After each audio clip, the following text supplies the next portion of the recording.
Hey everybody, hope and pray that you're doing well. Today as we come to our word from the word, and today that word is acting.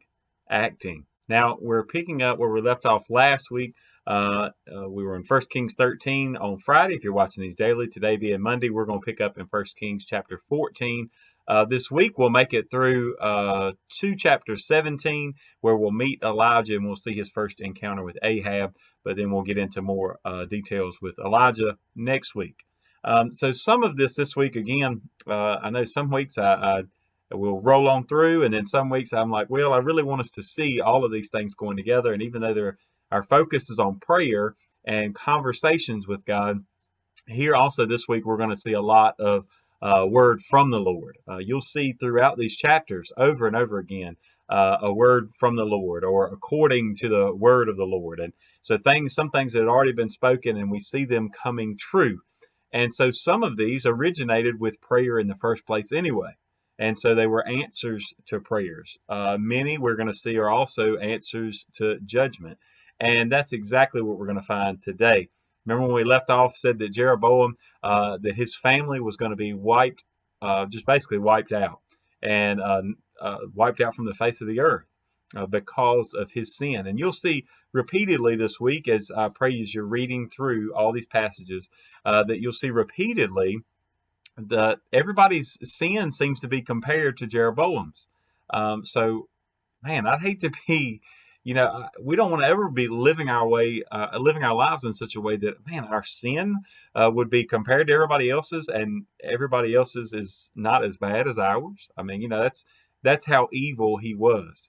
And so we'll see how that unfolds this week. So today, jumping right in, 1 Kings chapter 14, I want us to look at the first 5 verses because something happens to Jeroboam right away.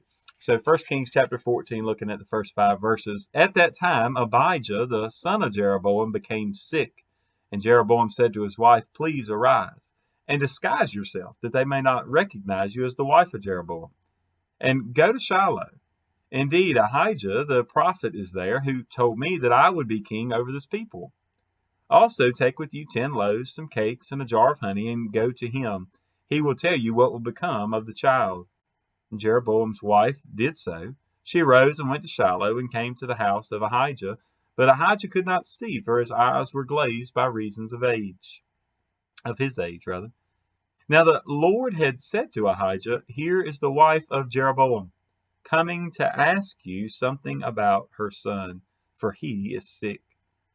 Thus and thus you shall say to her, for it will be, when she comes in, that she will pretend to be another woman." Now, if you read on in the passage, you see what that "thus and thus you shall say to her," what he says. And essentially that, hey, the punishment and the judgment is going to begin with your son. And here's the point I want us to see today.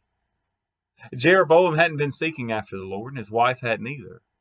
But now all of a sudden, when something's wrong, they want to seek after the prophet, right? They want to, by way of word of the Lord, they want to get back to someone who can point them to the answer.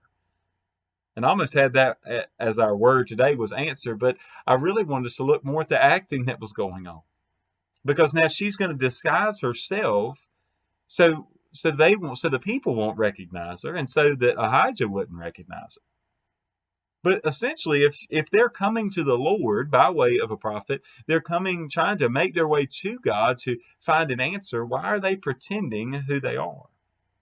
Because they should have been ashamed of the sin in their lives, but it was too late for that. And now the judgment had already been given out by the Lord, and he had already said what was going to happen. But so often today there are people that are still struggling with how they're to live their lives according to the word of the Lord. But yet when trouble arises, when some sickness comes, now all of a sudden, God's the most important thing in their life. Be careful that you don't find yourself as one of those what's called a fair weather Christian, that you're only in God's house, when things are going bad. And that when you need him, then you come to church and all these things. But then, you kind of get on out of out of the groove when things are going good, because then you can live your life the way you want to. There's some that do it just the opposite. That, when life is going well, they're in church, but as soon as something bad happens, they abandon God. In either case, the answer is the same.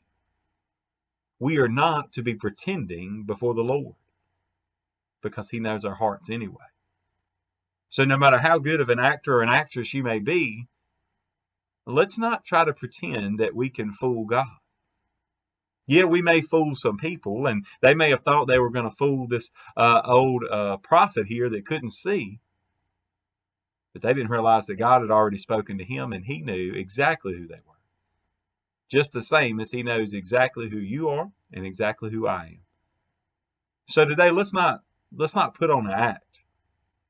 Let's confess our sins. He's faithful and just to forgive us and cleanse us from all unrighteousness.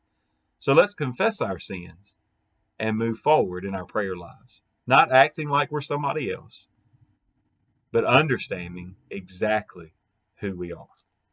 God bless you, and I pray you have a great, great day.